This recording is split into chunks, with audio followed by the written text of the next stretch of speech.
अगर शरीर स्वस्थ चाहिए तो हड्डियों का मजबूत होना बेहद जरूरी होता है, क्योंकि कमजोर हड्डियों के सहारे हम कभी भी स्वस्थ शरीर की कामना नहीं कर सकते। हम सभी जानते हैं कि हमारा पूरा शरीर हड्डियों के ढांचे पर खड़ा है, इसीलिए इसकी अहमियत समझते हुए हमें अपने शरीर के बोन्स को मजबूत रखना बहुत जरूरी है। तो आइए डॉक्टर चौहान से हम जानते हैं कि कब क्यों कमजोर हो जाती हैं हड्डियां और कैसे हम हड्डियों को मजबूत बना सकते हैं।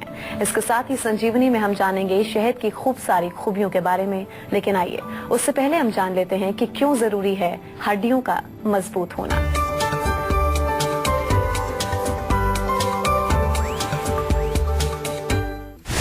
ज्यादा जंक फूड खाते हैं, ज्यादा दवाएं खाते हैं, ज्यादा नमक खाते हैं, ज्यादा कोल्ड ड्रिंक पीते हैं, तो हो जाइए अलर्ट, कहीं हो ना जाए आपकी हड्डियां कमजोर। चलिए अब हम आज की चर्चा की शुरुआत करते हैं। तो डॉक्टर साहब सबसे पहले ये बताइए कि आखिर हड्डियां कमजोर क्यों हो जाती हैं, इसके पीछे वजह क्या होती है? देखो, बहुत सारे कारण हैं हड्डियों के। मेनली अगर देखा, आपने सुना होगा कि भाई कैल्शियम की कमी हो गई है, विटामिन डी नहीं जा रहा है बॉडी में, तो उसके कारण तो हड्डियां कमजोर होती हैं। लेकिन इसके अलावा भी बहुत सारे कॉजेज हैं। मुख्य रूप से हम आयुर्वेद की दृष्टि से अगर समझें, हमारे शरीर में जो भी हम भोजन खाते हैं तो उसको पचाने के बाद उसका जो है रस बनता है, एक न्यूट्रिएंट जो है फ्लूइड जिसको हम बोलते हैं आहार रस। ये आहार रस जो है ये अनेक धातुओं को पोषित करता है, हड्डियों को भी, मसल्स को भी, और भी हमारे रक्त को भी उसमें से पोषण मिलता है। तो एक तो पोषण की कमी, न्यूट्रिशन की कमी अगर रहेगी तो वो नहीं बनेगा, या दूसरा आपकी जठराग्नि जो है, जो पाचक अग्नि जो है, वो ठीक से पचा नहीं रही है। कई लोग कैल्शियम भी खाते रहते हैं फिर भी उनकी हड्डियां कमजोर है, उनकी एब्जॉर्ब भी नहीं हो रहा है बॉडी में, पच नहीं रहा है प्रॉपरली, तो भी उसकी जो है प्रॉब्लम। मेनोपॉज एक दूसरा एक इशू है। मेनोपॉज जब आता है, चीज होते हैं, हड्डियां थोड़ी सी वीक होने लगती हैं, कैल्शियम की कमी हो जाती है। ऑस्टियोपोरोसिस आपने सुना होगा, ये भी एक रोग है, उसके कारण भी हड्डियां कमजोर होती हैं। या आपकी हड्डी में कोई और रोग हो गया है, बोन में कुछ आपको कैंसर हो गया है, या बोन में जो कई प्रकार के होते हैं, ऑस्टियोपेनिया, ऑस्टियोमलेशिया, या आपने नाम सुने होंगे, जिसमें कि हड्डियां थोड़ी कमजोर होने लगती हैं, तो वो भी एक रीजन इसमें हो सकता है। इसके अलावा बहुत ज्यादा केमिकल मेडिसिन का सेवन करना, या बहुत ज्यादा जो है ऐसे भोज्य पदार्थों का सेवन करना जो नेचुरल नहीं है, जंक फूड वगैरह का सेवन करना, उसके कारण भी आपकी हड्डियां कमजोर हो जाती हैं। गुड़गांव से हमारी दर्शक नेहा जुड़ी है, उनसे बात कर लेते हैं। जी नेहा, क्या पूछना चाहती हैं, आप पूछ सकते हैं। हाँ जी, नमस्कार सर। नमस्कार जी।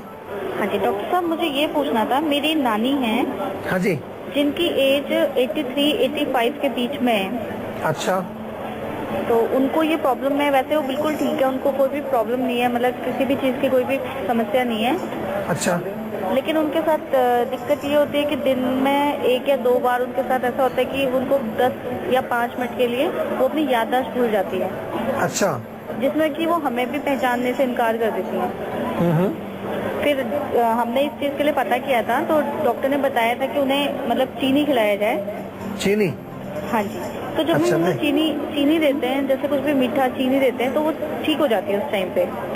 नहीं, देखिए, ओल्ड एज है, सबसे बड़ा तो कारण इसमें ओल्ड एज है। 83 साल के आप उनको बता रहे हैं, तो ओल्ड एज में ब्रेन का डिजेनरेशन, ब्रेन का खुश्क होना, ब्रेन का सिकुड़ना, कुछ भी इसको कहें, चीनी देने से शायद थोड़ी एक एनर्जी मिलती है, एक तरह थोड़ा स्टिमुलेशन होता है, इसलिए शायद कोई लाभ मिलता होगा।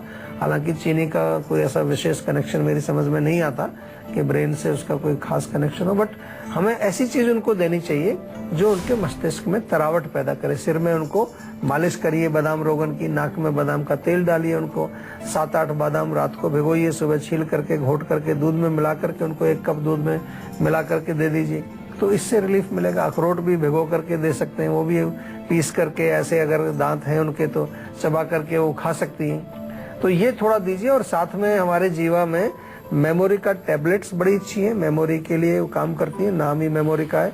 और मेमोरी का सिरप भी हमारा बहुत बढ़िया है। ये हमारी गुड़गांव क्लिनिक से आप जाकर के एक बार ले लेना, सेक्टर 51 में हमारी क्लिनिक है, वहां से आप ले लीजिए। और माता जी को थोड़ा सा सेवा करिए, उनकी उम्र जो अभी है वो सेवा की उम्र है, उनकी जितनी सेवा करेंगे उतना ही आपको आशीर्वाद मिलेगा उनका, और आप भी स्वस्थ रहेंगे। तो ऐसे वो कौन कौन से आहार हैं जो हड्डियों के लिए खतरे की घंटी साबित हो सकते हैं? अब ये बताएंगे डॉक्टर साहब। जी डॉक्टर साहब बताइए। देखिए, अगर बहुत ज्यादा जंक फूड जैसे आजकल खाते हैं लोग, जंक का मतलब कि जिसमें विटामिन नहीं है, मिनरल्स नहीं है या पौष्टिक जो तत्व उसके अंदर मौजूद नहीं है, तो हमारे धातु कैसे मजबूत होंगे उससे। या बहुत ज्यादा सॉफ्ट ड्रिंक्स जिनको हम कहते हैं, या कोल्ड ड्रिंक्स जो आजकल सोडा जिसके अंदर होता है, that is also one cause. In addition alcohol का सेवन यदि बहुत ज्यादा करते हैं, हाइड्रोजनेटेड ऑयल्स जो आजकल काफी तरह के जो ऑयल्स आ रहे हैं जिनमें कि हम कहते हैं कि भाई ये बहुत अच्छा तेल है, उसमें देखना आपको ये कि हाइड्रोजनेटेड ऑयल्स की मात्रा उसमें ज्यादा नहीं होनी चाहिए। वो भी हमारी हड्डियों को, और नमक से भी जो है हड्डियां कमजोर होती हैं। कई बार आपने सुना होगा कि भाई नमक से हड्डियां गल जाती हैं, तो ज्यादा नमक अगर हम सेवन करते हैं उससे भी हड्डियां वीक होंगी। तो खाने पीने का आपको विशेष रूप से ध्यान रखना चाहिए और ऐसी चीजों का सेवन करें जो आपके शरीर में धातुओं का निर्माण करें, आपके धातुओं को पौष्टिक जो है बनाए। चंडीगढ़ से हमारी दर्शक आरती जुड़ी है, उनसे बात कर लेते हैं। जी आरती, आप क्या पूछना चाहती हैं डॉक्टर साहब से? हाँ जी, नमस्कार डॉक्टर साहब। नमस्कार जी। हाँ जी सर, बताना मैं ये, जैसे कि आपकी जो वेबसाइट है ना जीवा की, हाँ जी, मैं इससे काफी मतलब प्रोडक्ट्स ऑर्डर करती रहती हूँ। जी। तो मैंने इसमें एक आपका एक प्रोडक्ट देखा था, ये ध्यान चक्षु के नाम से। हाँ जी, हाँ जी, हाँ जी। तो इसके बारे में जानना चाहती हूँ, ये किस। देखिए, ध्यान चक्षु जैसे आपका नाम से थोड़ा सा अगर समझ में आए तो ध्यान तो कहते हैं कंसंट्रेशन को, चक्षु कहते हैं आंखों को। तो एक डिवाइस हमने बनाया है, बहुत पुराना है हमारे पास ये डिवाइस, काफी पहले बनाया था, अभी इसको दोबारा से हमने थोड़ा सा अभी लॉन्च किया है। तो जो लोग अपनी आई साइट को ठीक रखना चाहते हैं, जिनकी खराब है, वो भी इसका प्रयोग करें, तो उससे आंखों की जो मसल्स हैं उसमें शक्ति आती है, ब्लड सर्कुलेशन इंप्रूव होता है, कंसंट्रेशन पावर आपकी अच्छी होती है, accommodation power of the eye ball अच्छी होती है, और आपकी जो मसल्स हैं वो स्ट्रांग होती हैं। तो वो जो लोगों जिनकी आंखें कमजोर हैं, जो चश्मा पहनते हैं, वो इसका प्रयोग करें। रोज अगर 1-1.5 घंटा भी आप इसको लगाएंगे, टीवी देखते समय, अखबार पढ़ते समय या कुछ और काम करते समय, तो इससे आपकी आईज की जो मसल्स हैं वो स्ट्रांग होती है। डेफिनेटली हमारी वेबसाइट पर भी नया प्रोडक्ट हमने डाला है। तो अच्छा प्रश्न आपने किया, क्योंकि हो सकता है बहुत सारे लोग देखते होंगे, उनको समझ नहीं आएगा कि क्या है। हालांकि डिस्क्रिप्शन उसका दिया हुआ है, थोड़ा सा आप उसको और ज्यादा विस्तार से पढ़ने की कोशिश करेंगे। लेकिन हाँ, ये एक आंखों की रोशनी को इम्प्रूव करने के लिए, आंखों की रोशनी को मेंटेन करने के लिए, और जो लोग चश्मा लगाते हैं अगर वो चश्मे से छुटकारा पाते हैं, तो उसके लिए एक हमने एक चश्मे के रूप में एक ऐसा डिवाइस बनाया है जो आपकी आंखों की एक्सरसाइज कराता है। अच्छा डॉक्टर साहब, कुछ प्री सिम्टम्स भी होते हैं, लक्षण भी होते हैं, जिससे हम आसानी से जान सकें कि हमारी जो हड्डियां हैं वो कमजोर हैं? हाँ बिल्कुल, अगर आपको जैसे हड्डियों में कहीं क्रैकिंग नॉइज आ रही है, कई बार आप जो है देखते हैं कि थोड़ा घुटना ऐसे मोड़ा तो उसमें कुछ आवाज आती है, या और शरीर के किसी हड्डी में आपको आवाज आ रही है, या आप फील करते हैं कि थोड़ी अकड़ाहट या स्टिफनेस वहाँ पर हो गई है, ड्राइनेस हो रही है वहाँ पर, या चलने फिरने में आपको कहीं हड्डियों में दर्द हो रहा है, थोड़ा बहुत जो है उठने बैठने में आपको प्रॉब्लम हो रही है, नीचे बैठ करके ऊपर उठते हैं तो कमर में दर्द या हड्डियों में दर्द होता है, तो इस तरह के लक्षण अगर आपको हड्डियों से रिलेटेड कहीं पर भी आपको दिखते हैं, तो तुरंत इसका थोड़ा प्रॉपर चेकअप करना चाहिए। कभी कभार बोन की डेंसिटी कमजोर हो जाती है, कभी कैल्शियम की कमी हो जाती है, कभी विटामिन डी की कभी कमी हो जाती है।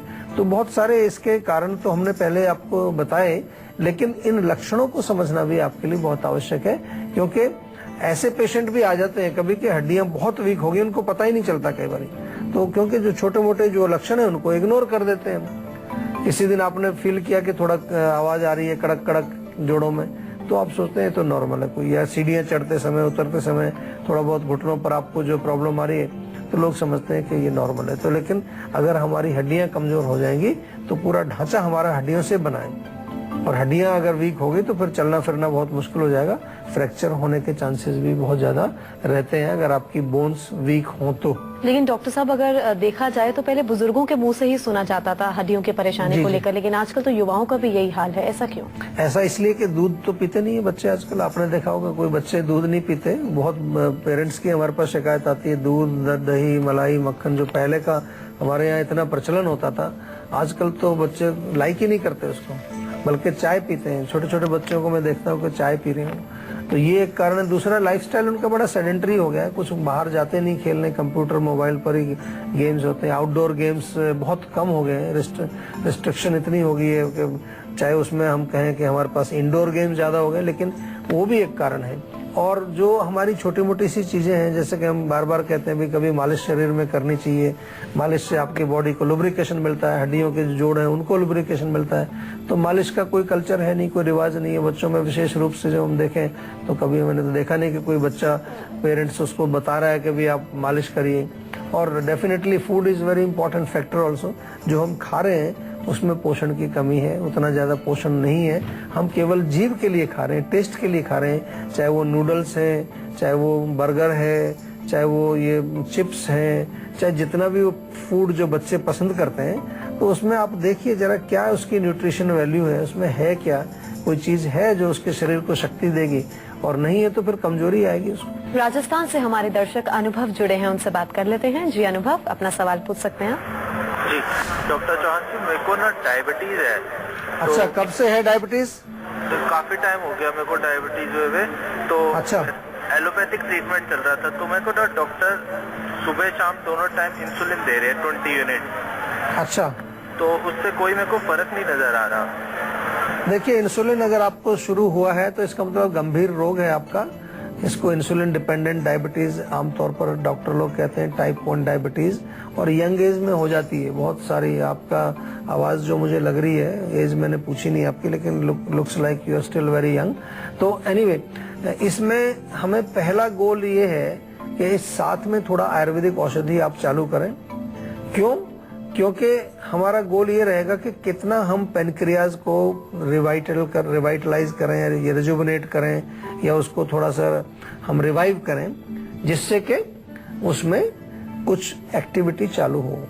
मॉडर्न मेडिसिन के हिसाब से आपको लगेगा कि नहीं जी ऐसा तो हो ही नहीं सकता, लेकिन शरीर है, हम ये मानते हैं कि जब तक शरीर में प्राण है, प्राण वायु जहाँ जहाँ पहुँचती है, वो हमारी कोशिकाओं को, हमारी सेल्स को जीवित करती है, पुनर्जीवित करती है, रिजुवनेट करती है। ऐसा आयुर्वेद का मानना है। और ये नहीं, बहुत सारी सूक्ष्म लेवल पर हमारी ऐसी शक्तियां हैं। आजकल तो पूरे विश्व भर में quantum healing, pranic healing, energy healing, इतना कितने तरह की हीलिंग चल रही है, थीटा हीलिंग और हिप्नोसिस, पास्ट लाइफ रिग्रेशन। मैं रोज कहीं ना कहीं जब जाता हूं तो मैं ये नई नई चीजें सुनता रहता हूं, और मैंने देखा है कि काफी सारे लोग उससे भी ठीक होते हैं। इसका मतलब केवल शरीर से ही हमारा काम नहीं जो जुड़ा हुआ है, रोग जो नहीं जुड़ा, वो सूक्ष्म शरीर से भी रोग हमारा जुड़ा हुआ है। और खास तौर से जब युवा अवस्था में आपको कोई रोग आता है तो डेफिनेटली एक उसमें ये सोचना बनता है कि कहीं ना कहीं हमें सूक्ष्म जो हमारी शक्तियां हैं उनको भी कनेक्ट करना पड़ेगा, उनके साथ भी हमें दोस्ती करनी पड़ेगी और उनको हमें ठीक करना पड़ेगा। तो मेरा संक्षेप में कहने का अर्थ ये है कि आपको घबराने की जरूरत नहीं है, और आपको जरूरत है अच्छी तरह से अपने शरीर को समझ करके उसका उपचार करने की। और उसके लिए हम आपसे बार बार थोड़ा सा कहते भी हैं, आपको याद भी दिलाते हैं कि आयुर्वेदिक चिकित्सक हमारे जीवा के आपकी सेवा में हमेशा हाजिर हैं। फोन के माध्यम से भी, क्लिनिक के माध्यम से भी उनका फायदा उठाइए। चलिए, अब बारी है आज की संजीवनी की, जिसमें डॉक्टर साहब आपको हड्डियों को मजबूत बनाने के लिए कुछ आयुर्वेदिक टिप्स देंगे। जी डॉक्टर साहब, क्या है आज? हड्डियों के लिए बहुत अच्छा तिल होता है। तिल आपके घर में है तो उसको थोड़ा रोस्ट कर लीजिए, अगर नहीं है तो ले आइए। सफेद तिल जो होता है, पीले पीले से कलर का हल्का सा होता है, तो वो आप खाइए, उससे आपको काफी हड्डियां मजबूत रहती हैं। इसके अलावा मिल्क प्रोडक्ट्स जो होते हैं, दही खाइए, पनीर खाइए, दूध पीजिए, इससे भी हड्डियों को शक्ति मिलती है। और तेल की मालिश, जैसे मैंने कहा कि नियमित रूप से तिल के तेल की मालिश की जाए तो हड्डियां उससे भी आपकी काफी मजबूत होती है। और बच्चों को थोड़ा सा एडवाइस करिए, विशेष रूप से बच्चे के बड़े लोग भी, कि टीवी के सामने ही बैठे ना रहें, क्योंकि बैठे बैठे भी हड्डियां जो हैं वो जाम हो जाती हैं, स्टिफ हो जाती हैं, अकड़ाहट उनमें आ जाती है। तो इस प्रकार से छोटी छोटी चीजों का अगर सेवन करेंगे तो उससे बहुत लाभ मिलेगा। सोयाबीन भी काफी अच्छा गुण दिखाती है, सोयाबीन का सेवन करने से भी हड्डियां मजबूत होती हैं। और सबसे इम्पोर्टेंट चीज है, जैसे मैं बार बार कहता हूँ कि कोई भी रोग आपके बॉडी में हो तो उसको थोड़ा सा प्रॉपरली उसकी चिकित्सा, आयुर्वेद में बहुत सारी औषधियां हड्डियों के लिए, दर्दों के लिए, हड्डियां कमजोर हैं उसके लिए, अगर आपको कैल्शियम की कमी है उसके लिए, बहुत सारी औषधियां आयुर्वेद में है। तो ऐसा नहीं कि अगर हड्डियों का कोई रोग आ गया तो आयुर्वेद में इलाज नहीं है उसका। बल्कि मैं तो ऐसे देखता हूँ कि कितने सारे पेशेंट सब जगह से चक्कर लगा करके तब लास्ट में आयुर्वेद में आते हैं। तो मैं आपसे कहता हूँ पहले ही आयुर्वेद में आइए तो बहुत अच्छा फायदा आपको मिलेगा। अब बारी है संजीवनी टिप्स की, जिसमें डॉक्टर साहब आपको बताने वाले हैं शहद की ढेर सारी खूबियों के बारे में। जी डॉक्टर साहब बताइए, क्या कुछ खूबियां होती हैं शहद? देखिए, शहद तो बड़ा कॉमन प्रयोग होता है, आपने घरों में भी देखा होगा, और हमारे आयुर्वेद में तो बहुत प्रयोग इसका हम करते हैं। औषधि कहते हैं, कई बार शहद के साथ ही ले लीजिए, क्योंकि एनर्जी काफी होती है। एनर्जी बूस्टर इसको हम आमतौर पर कहते हैं। आपको अगर कमजोरी रहती है, सुस्ती रहती है, थकान रहती है, 1 चम्मच शहद खाइए, ऐसे डायरेक्टली खा जाइए, तुरंत आपको इंस्टेंट एनर्जी मिलेगी। कहीं पर आपको कट गया है, घाव बन गया है, जख्म बन गया है, उसमें शहद लगाइए, हीलिंग का काम भी करता है। और कोल्ड और कफ में तो आपने देखा है, खांसी है, जुकाम है, दमा है, सांस की प्रॉब्लम है, तो उसमें अपना ताज़ा अदरक उसका रस निकाल के बराबर मात्रा में शहद मिला के देते हैं, उससे काफ़ी लाभ मिलता है। या फिर जो है शहद का प्रयोग आप जो सिरका होता है, सेब का सिरका, विनेगर जिसको बोलते हैं, एप्पल साइडर भी उसको बोलते हैं, उसमें मिला के अगर लें, 1-1 चम्मच दोनों का मिला के सुबह खाली पेट लें, लगातार आप जो है 3-4 सप्ताह इसको लेंगे तो डिटॉक्सिफिकेशन का काम भी करता है शहद। डिटॉक्स यानी कि जो हमारे बॉडी के अंदर टॉक्सिन्स जमा हो गए उनको क्लीन करता है। और दालचीनी का पाउडर थोड़ा शहद में मिला के लेंगे तो हेयर लॉस की प्रॉब्लम भी आपकी दूर हो जाएगी। इसको थोड़ा ट्राई करके देखिए। छोटी छोटी सी जो चीजें हैं, हमारे यहाँ तो बहुत सारे लोगों के फोन आते हैं, चिट्ठियाँ आती हैं, ईमेल्स आती हैं, और जब मैं जाता हूँ थोड़ा इधर उधर कहीं पर भी किसी भी शहर में जाता हूँ तो कितने लोग मिलते हैं कि जी आपके नुस्खे जो हैं वो हमने प्रयोग किए और उससे बहुत फायदा हुआ। तो ये नुस्खे आपके लिए हैं, इनका प्रयोग करिए। और अगर फिर भी आपको कोई समस्या बनी रहती है तो फिर उसका आयुर्वेदिक उपचार आपको करना चाहिए।